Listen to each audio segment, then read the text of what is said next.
Good morning all. आज हमारे साथ है डॉक्टर नीता महेश्वरी।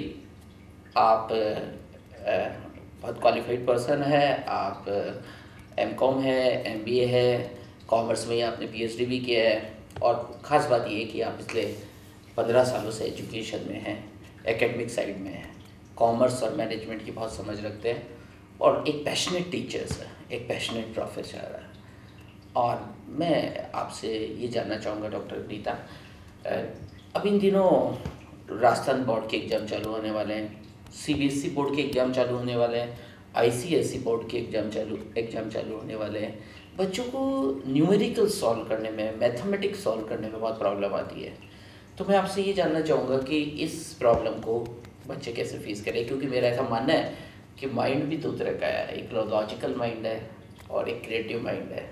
तो जो बच्चे क्रिएटिव है उन्हें मैथमेटिक्स में बहुत प्रॉब्लम्स आती हैं, और जो बच्चे लॉजिकल है उन्हें क्रिएशन में बहुत प्रॉब्लम्स आती है। तो ये एक प्रैक्टिकल प्रॉब्लम्स है, बट मुझे ऐसा लगता है कि दोनों ही बराबर बराबर है। कुछ 50% यूथ जो है हमारे लॉजिकल माइंड की तरफ ज़्यादा फोकस करते हैं और 50% जो है क्रिएटिव साइड पे ज़्यादा फोकस करते हैं।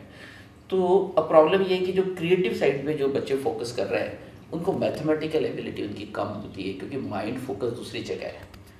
तो वो न्यूमेरिकल को सोल्व करते हुए, प्रैक्टिकल सब्जेक्ट को सॉल्व करते समय किस बात पे फोकस करें ताकि उनको एग्ज़ाम फोबिया जो जिसे बोलते हैं या एग्ज़ाम फियर जिसको बोलते हैं, उसको वो लोग मैनेज कर सके। उसके लिए आपका क्या एडवाइस है? सबसे पहले जो आपने क्वेश्चन रखा है, there are two types of mind, logical and creative mind. तो I am very agree with that point. और शायद इसी वजह से सीबीएसई पैटर्न्स ने अपना जो एकेडमिक सिस्टम है वो चेंज कर दिया है।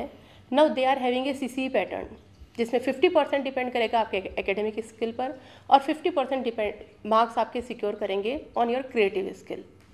So if it is happening from your childhood, from first onwards, अगर आप you are having a marks scoring on based of your academic as well as on your creative natures, तो definitely बच्चे का जो grown up होता है, it will be created in that manner. Academically, they are having a strong as well as creativity. I can say they will be all rounder. जहाँ तक numerical questions को solve करने की बात आती है, अगर बच्चा क्रिएटिव है और उसको एकेडमिक्स भी क्रिएटिविटी के रूप में अगर उसके सामने अपन रखें तो definitely he will gain more and more.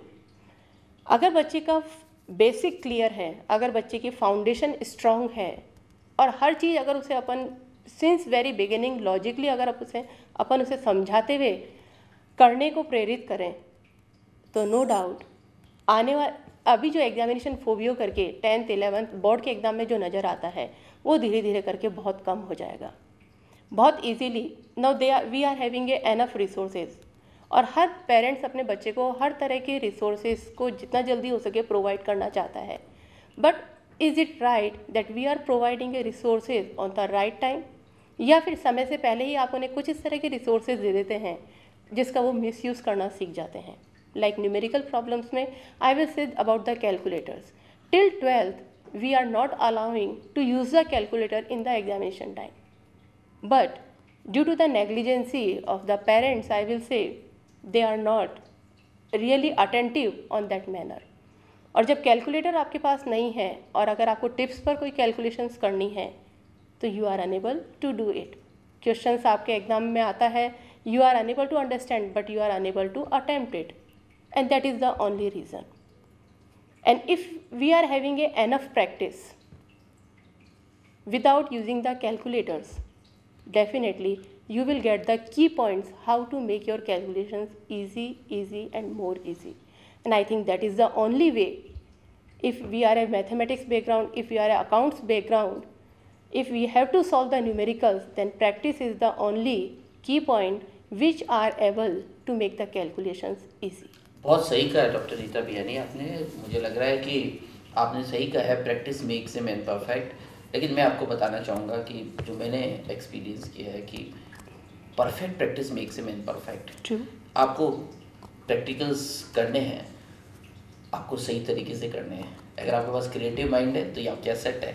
आपको इन्हीं थ्योरी सब्जेक्ट्स को, इन्हीं प्रैक्टिकल सब्जेक्ट्स को क्रिएटिव बनाना है, आपको इन्हीं इंटरेस्टिंग बनाना है, और यू कैन, क्योंकि creative mind is best mind. So if you have a creative mind, आपको प्रैक्टिकल प्रॉब्लम करने में प्रॉब्लम्स आ रही है तो मेक इट मोर इंटरेस्टिंग। आप उसके लिए कुछ इंटरेस्टिंग बनाने के पास आपके पास ज़रूर कोई ना कोई क्रिएटिव आइडियाज़ होंगे। लेकिन एग्ज़ाम तो देने ही है, मार्क्स तो लाने ही है, परफॉर्मेंस तो देनी है, और पेरेंट्स को खुश तो करना ही है। सो आइए हम सब लोग मिलके अपने क्रिएटिव माइंड से कुछ ऐसे इंटरेस्टिंग आइडियाज़ जनरेट करें जिससे ये प्रैक्टिकल भी बहुत आसान लगने लगे। और इसके लिए मैं आपको सजेस्ट करूँगा कि अपनी जो सब्जेक्ट आपको डिफ़िकल्ट लगते हैं उनको मॉर्निंग में सबसे पहले पढ़ना स्टार्ट करिए। उन हमेशा करते हैं, हम इसका उल्टा है, हमको जो इंटरेस्टिंग लगते हैं हम सबसे पहले उनको लेते हैं, लेकिन प्रॉब्लम से सॉल्व नहीं होती। प्रॉब्लम सॉल्व तब होगी जब प्रॉब्लम को फेस करेंगे। प्रॉब्लम को जब तक सॉल्व नहीं करेंगे, प्रॉब्लम पे जब तक एफर्ट नहीं डालेंगे, प्रॉब्लम सॉल्व नहीं होगी। तो मेरा अब ये भी एडवाइस है उन सब यूथ को जो कि 12th का प्रिपरेशन कर रहे हैं, 10th एग्ज़ाम का प्रिपरेशन कर रहे हैं, उन सबको मेरा एडवाइस है कि वो ये ज़रूर करें कि वो अपने जो एफर्ट्स हैं उनको सही डायरेक्शन में लगाएं।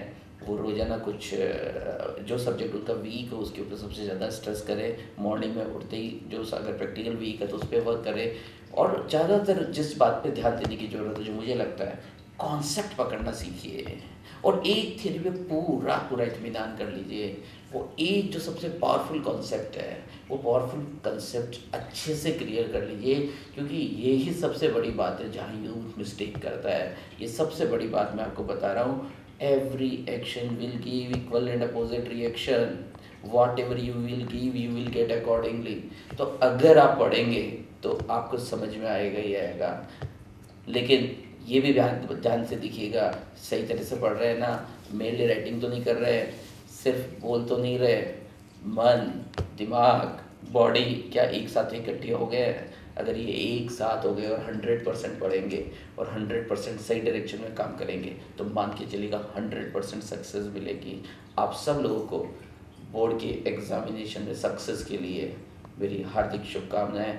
और मैं ग्रेटफुल हूँ, मैं थैंकफुल हूँ जो डॉक्टर नीता माहेश्वरी ने बोला कि हमको सभी को न्यूमेरिकल्स के लिए सही कोर्स ऑफ एक्शन अडॉप्ट करना चाहिए। हम सब लोगों को कैलकुलेटर से प्रैक्टिस नहीं करनी चाहिए, क्योंकि आफ्टर ऑल हमारे को एग्ज़ाम में फेस करना है। तो एग्ज़ाम के प्रैक्टिस के लिए 12th तक जब हम स्टडीज़ करें तो हमारे को प्रैक्टिस सही डायरेक्शन में करनी चाहिए। कैलकुलेटर का यूज़ कम करना चाहिए, कंप्यूटर्स का यूज़ कम करना चाहिए, मैनुअली चीज़ों को सॉल्व करना चाहिए। इसका एक चीज़ मैं और इंटरप्ट करना चाहूँगी यहाँ पर सर। या strong will power, positive attitude, honesty and proper guidance can change your life. Everyone is having a weakness, so don't go on that. हम अपनी weakness से कैसे come over, how to come over from our weakness is the big issue. अपनी weakness से घबराए नहीं, शर्माए नहीं, बल्कि proper guidance के थ्रू जहाँ तक हो सके उसके ऊपर अपना कमांड कर लें। And that is the only way to struggle to find the victory in each and every aspect in your life. Doctor Neeta, मेरे पास एक कुछ आइडिया है। Do you agree with me? How to enhance our will power? Will power को बढ़ाना, it's everybody says will power बढ़ाइए। Now youth से thinking how to enhance our will power. Will power को बढ़ाए कैसे? What is the right mechanism? आपके पास कुछ आइडिया है विल पावर को बढ़ाने का?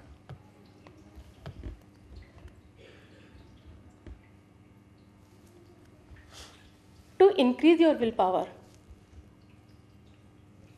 will be possible if you are able to find your weakness. अगर आपको अपनी कमजोरी का पता लग जाए और उस कमजोरी को दूर करने के लिए if you are really dedicated, if you are really devoted कि I want to improve myself, then only your will power will increase. बिल्कुल सही है, अपनी वीकनेसेस का पता होना। पर मेरा फिर एक और इंटरेस्टिंग आइडिया जो विल पावर बढ़ाती है, मुझे लगता है कि devote your 15 to 20 minutes every day for prayer. Prayer create positivity, it enhance your will power. जो लोग किसी पे विश्वास कर सकते हैं वो लोग उतने ही बड़े होते हैं। जो लोग विश्वास कर सकते हैं वो पावरफुल बन सकते हैं। जो लोग स्ट्रांग है, जिन लोगों का कद देखना है, जिन लोगों की ताकत देखनी है, मुझे लगता है कि ये देखिए कि उनके अंदर कितनी विश्वास करने की क्षमता है। जो लोग गॉड पे विश्वास नहीं कर सकते वो खुद पर विश्वास कैसे करेंगे? जो लोग पेरेंट्स पे विश्वास नहीं कर सकते वो खुद पे कैसे करेंगे? जो लोग टीचर्स पे विश्वास नहीं कर सकते वो खुद पर कैसे करेंगे? क्योंकि ये तो लॉ है, what ever you give you will get accordingly. दूसरों पे विश्वास करते करते खुद पे विश्वास करना आ ही जाता है। आइए हम सब लोग मिलकर बोर्ड की तैयारी अच्छे से करें। इन दौरान इमोशनल इम्बैलेंस से दूर रहे, अच्छे से पढ़ते रहे, पेरेंट्स को भी खुश रखें, गॉड को भी प्रेयर करें और अपनी सक्सेस को इंश्योर करें। मैं फिर एक बार शुक्रिया देना चाहूँगा, थैंक यू बोलना चाहूँगा डॉक्टर नीता माहेश्वरी को। उन्होंने अपना वैल्यूएबल टाइम निकाला, हमारे साथ नॉलेज शेयर किया और मुझे लगता है कि जो आज बात हुई, जो डिस्कशन हुआ, वो यूथ के लिए बहुत पर्पसफुल होगा, उनकी लाइफ को हैप्पी बनाएगा, उन्हें एग्जाम प्रिपरेशन में मदद करेगा। और अधिक जानकारी के लिए अगर आप अपना नॉलेज बढ़ाना चाहते हैं, आप अपनी लर्निंग बढ़ाना चाहते हैं, आप घर बैठ के ही पढ़ना चाहते हैं, तो मैं आपको एडवाइस दूंगा कि ज़रूर विज़िट करिए gurukpo.com। It's a educational web portal where you can get thousands of videos and study material, and of course it is free of charge. And if you want to visit our institution, you are most welcome. Online for online information and knowledge, you may log on www.pianicolleges.org. Thank you for listening me. Thank you to share your time with us. I am very grateful and thankful to you all. Thank you, Nita. Thank you.